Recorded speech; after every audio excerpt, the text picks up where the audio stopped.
जय हिंद दोस्तों, स्वागत है आप सभी का एस्ट्रो सुद्रा यूट्यूब चैनल पर। आज की इस वीडियो में मैं आपके सामने डिस्कस करने वाला हूं बीकॉम ड्रॉप आउट से एक सक्सेसफुल फोटोग्राफर और मोटिवेशनल स्पीकर बने यूथ आइकॉन संदीप माहेश्वरी जी का बर्थ चार्ट, जिनको इस देश के युवा अपना आइडल मानते हैं। बहुत सारे युवा चाहते हैं कि वो संदीप माहेश्वरी की तरह सक्सेसफुल बने, successful YouTuber, successful photographer, successful motivational speaker और एक ऐसी मैग्नेटिक पर्सनालिटी वाले पर्सन बने। क्या योग है उनके बर्थ चार्ट में जिन्होंने उनको इतनी बड़ी सफलता दी? क्या योग है उनके बर्थ चार्ट में जिन्होंने उनको फोटोग्राफी जैसे क्षेत्र में सक्सेस दी? क्या योग है उनके बर्थ चार्ट में जिनकी वजह से वो अपनी स्टडी कंप्लीट नहीं कर पाए? तो आज के इस वीडियो में हम इन्हीं योगों के ऊपर चर्चा करने वाले हैं। वीडियो शुरू करने से पहले आपसे रिक्वेस्ट करना चाहूंगा, अगर चैनल को अभी तक सब्सक्राइब नहीं किया है तो चैनल को सब्सक्राइब कर लीजिएगा, वीडियो को लाइक कर दीजिएगा और कमेंट में जय हिंद जय भारत लिखना मत भूलिएगा। संदीप माहेश्वरी 14 मिलियन उनके सब्सक्राइबर्स हैं, जो कि अपने आप में शो करता है कि इस देश और इस देश से बाहर पूरी दुनिया में उनकी फैन फॉलोइंग है। बीकॉम ड्रॉप आउट करने के बाद इतनी बड़ी सक्सेस किन योगों ने दी? सबसे पहले इसी पर चर्चा करते हैं। मैंने आपसे हमेशा कहा है, नाड़ी ज्योतिष में जब भी किसी व्यक्ति की एजुकेशन को एनालिसिस करना होता है, उसके एजुकेशनल करियर को समझना होता है, तो आप बुध को लग्न बना लीजिएगा, बुध पर आने वाले प्रभाव आपको बता देंगे। संदीप माहेश्वरी का बर्थ चार्ट में नाड़ी के सिद्धांतों के हिसाब से एनालिसिस करने वाला हूं, तो यहां पर मैं लग्न नहीं लूंगा, यहां नाड़ी के सिद्धांतों से मैं मेष लग्न को यानी कि काल पुरुष कुंडली को लेकर चलूंगा। काल पुरुष कुंडली और जीव लगन और प्लैनेट्स के अपने कारक तत्वों को लेकर चलूंगा। तो आप बुध को लगन बनाइएगा। सीधा सा सूत्र है, जब भी किसी व्यक्ति का बुध बहुत ज्यादा कमजोर होगा और उस पर मंगल का प्रभाव होगा, उस पर कोई पॉजिटिव इफेक्ट नहीं होगा, तो ऐसे व्यक्ति का एजुकेशनल करियर स्मूथ नहीं होगा। ऐसा व्यक्ति कहीं ना कहीं अपनी पढ़ाई बीच में छोड़ देगा।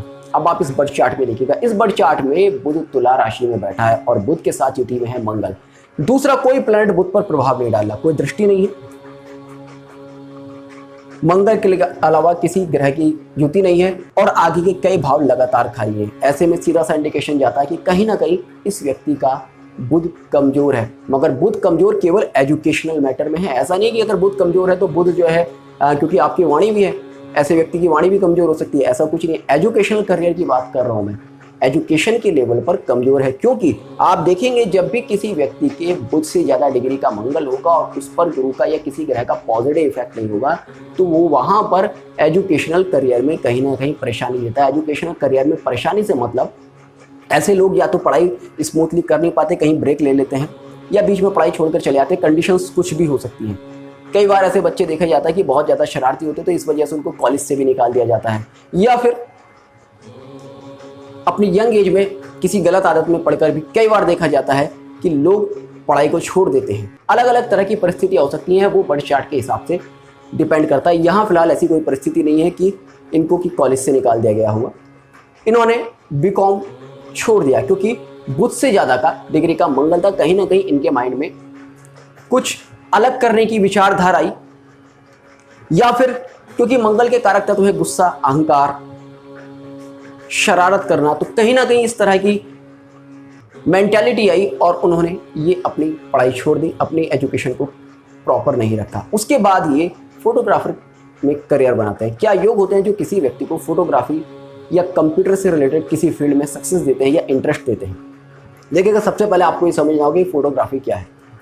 फोटोग्राफी लाइट और शेडो का यूज कर एक विजन, एक तैयार किया गया विजन है। लाइट और शेडो क्या है? आप ज्योतिष के अगर हिसाब से देखेंगे तो शेडो के कारक जो ग्रह हैं वो राहु और केतु है, और लाइट का कारक ग्रह है सूर्य और चंद्र। और फोटोग्राफी क्या है? लाइट और शेडो का यूज।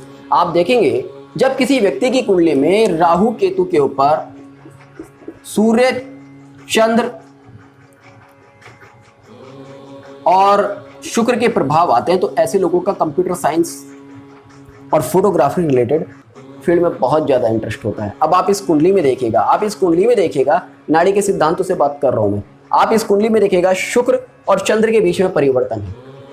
आपने राहु को लिया, राहु शेडो हो गया, शुक्र हो गया लग्जरियस आइटम, और चंद्र हो गया रात के अंधकार में प्रकाश। लाइट, शेडो और लग्जरी तीनों का योग यहां बनता है, और बनता है शुक्र और चंद्र की राशि में, जो कि सुंदरता की राशि में है। और राहु विजन का भी कारक है। जितना भी एनिमेशन से रिलेटेड वर्क आता है जितना भी फोटोग्राफी से रिलेटेड वर्क आता है, जितना भी आर्टिफिशियल वर्क आता है, वो सारा का सारा राहु के कारक तत्व में आता है। और जब राहु और चंद्र के संबंध बनते हैं, शुक्र के संबंध बनते हैं, तो ये अपने आप में इंडिकेट करते हैं कि ऐसा पर्सन कंप्यूटर या फोटोग्राफी से रिलेटेड स्टडी करेगा। स्टडी ना भी करे तो उसको बहुत ज़्यादा इंटरेस्ट होता है। इन्होंने फोटोग्राफी में एक डिप्लोमा किया और उसके बाद फोटोग्राफी में ही अपना करियर बनाया और उसमें बहुत ज़्यादा सफलता प्राप्त की। क्या योग है उस सफलता के, इस पर आगे डिस्कस करेंगे। पहले तो बात कर लेते हैं ये इतने अच्छे फोटोग्राफर क्यों थे। देखिएगा, ये योग बन रहा है वो शुक्र और चंद्र की राशियों में बन रहा है। शुक्र और चंद्र की राशियों में जब इस तरह के योग बनेंगे तो डेफिनेटली वो अपने आप में व्यक्ति को उस क्षेत्र में, जिस क्षेत्र के योग हैं, सक्सेस देंगे। फोटोग्राफी के योग बने, फोटोग्राफी फील्ड में इनको सक्सेस मिली।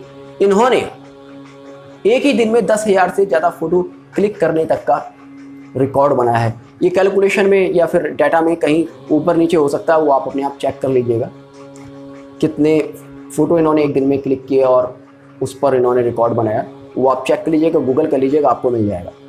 उसके बाद आती है कि ये एक सक्सेसफुल मोटिवेशनल स्पीकर कैसे बने और इनकी कुंडली में इतनी बड़ी सफलता के क्या योग हैं। क्योंकि इस तरह के योग तो फोटोग्राफर तो बहुत सारे होते हैं, सारे फोटोग्राफर सक्सेसफुल नहीं हो पाते, सारे लोग इतने सक्सेसफुल मोटिवेशनल स्पीकर नहीं हो पाते, सारे लोगों के 14 मिलियन सब्सक्राइबर नहीं हो पाते, सारे लोगों को लोग आइडल नहीं मानते।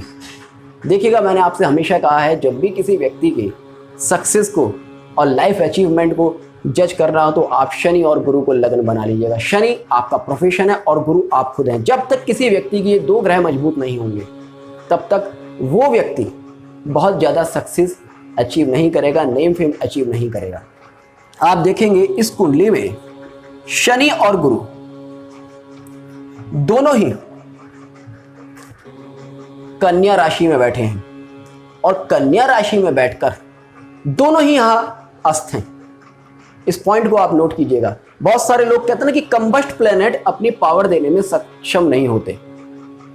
मैं इस सिद्धांत का इस बर्ड चार्ट से आप सभी के सामने खंडन कर रहा हूं। मैंने प्रधानमंत्री मोदी जी के चार्ट में भी इस चीज को कहा था कि मैंने कहा था कि जब भी शनि और गुरु कंबस्ट होंगे, शनि स्पेशली जब भी किसी व्यक्ति का कंबस्ट होगा, वो उस व्यक्ति को बहुत ज्यादा नेम फेम देगा। प्रधानमंत्री नरेंद्र मोदी जी को आप देख लीजिएगा, आज उनका लेवल क्या है। उनके चार्ट में भी शनि कंबस्ट है और इस चार्ट में भी देख लीजिएगा, शनि 60 डिग्री का है और सूर्य 11 डिग्री का है। शनि जो आपका प्रोफेशन है उसके ऊपर सूर्य यानी कि जो कि गवर्नमेंट है, नेम और फेम का कारक है, उसका बहुत ही स्ट्रांग प्रभाव आया। जो लोग कंबस्टेशन की इस थ्योरी को मानते हैं वो लोग इसका प्रैक्टिकल एनालिसिस कर ले। मैं प्रैक्टिकल एनालिसिस पर जोर देता हूं, मैं किसी थ्योरी पर जोर नहीं देता। किस बुक में क्या लिखा है, क्यों लिखा है, मैं उस पर जोर ही नहीं देता। आप सामने प्रैक्टिकल चार्ट लाइएगा और उस पर ध्यान दीजिएगा। प्रैक्टिकल चार्ट अगर कहता है कि शनि का कंबस्ट होना इस व्यक्ति की सक्सेस में कहीं रोड़ा है तो मैं उस चीज को मानना स्वीकार करूंगा, अदरवाइज नहीं करूंगा। आप देखिएगा, शनि इस कुंडली में अस्त है और शनि जो कि आपके प्रोफेशन है, प्रोफेशन के ऊपर सूर्य का बहुत स्ट्रांग इफेक्ट आया, यहाँ पर प्रोफेशन चमका। गुरु जो कि जीव कारक ग्रह है, उसके ऊपर सूर्य का प्रभाव आया। सूर्य और गुरु का जीवात्मा योग बना। जीवात्मा योग मैंने आपसे पहले भी कहा है कि बहुत ज्यादा नेम फेम देता है। ऐसे व्यक्ति जिनकी कुंडली में जीवात्मा योग होता है, गुरु और शनि का संबंध होता है, ऐसे व्यक्ति इस तरह की क्वालिटी लेकर पैदा होते हैं कि वो लोगों को गाइड कर सके, वो लोगों को समझा सके, उनको लोग फॉलो करते हैं। उसके बाद आप देखेंगे इस कुंडली में गुरु और शनि का कर्म धर्म योग बना है और बहुत ही क्लोज डिग्री पर बना है। गुरु 0 डिग्री पर है, शनि 7 डिग्री पर है, केवल 7 डिग्री का डिफरेंस है। तो ये शो करता है कि कर्म धर्म योग भी बहुत ही स्ट्रांगली बना है और इस बहुत स्ट्रांग बने कर्म धर्म योग ने इनको इतनी ज्यादा सक्सेस दी, नेम फेम और उसके बाद सक्सेस। हर तरह से इनको सक्सेस मिली। उसके बाद मैंने आपसे कहा था कि जब तक किसी व्यक्ति की कुंडली में केतु बहुत पॉजिटिव रिजल्ट नहीं देगा तब तक उस व्यक्ति को हाइट नहीं मिलती। होता क्या है, बहुत से लोग सक्सेसफुल होकर रह जाते हैं अपने क्षेत्र में, अपनी कम्युनिटी में सक्सेसफुल होकर रह जाते हैं, मगर उनको एक हाइट नहीं मिलती कि वो देश विदेश में जाने जा सके। वो काम हमेशा केतु करता है। आप देखेंगे इस कुंडली में सूर्य के त्रिकोण में केतु है और मैंने आपसे कहा है हमेशा कि सूर्य और केतु का योग ध्वज योग बनता है। ध्वज योग यानी कि राजाओं को दिखाने वाला योग। तो एक तरह से यहां पर राजकीर्ति योग बना है, जिस योग ने इनको इतनी बड़ी सक्सेस दी। मोटिवेशनल स्पीकर क्यों बनी ये मैंने आपको बता दिया कि गुरु शनि का योग है, गुरु सूर्य का योग है, तो ऐसा व्यक्ति गाइड होता है। उसके बाद केतु का प्रभाव भी गुरु के ऊपर है। गुरु और केतु का प्रभाव जब किसी व्यक्ति की कुंडली में होता है तो ऐसा व्यक्ति पांडित्य में मास्टर होता है। पांडित्य मतलब कि लोगों को गाइड करने में, उनको सलाह देने में, इन चीज़ों में मास्टर होता है। और हमारे इंडिया में तो बकलोली करके फेमस हो जा सकता है।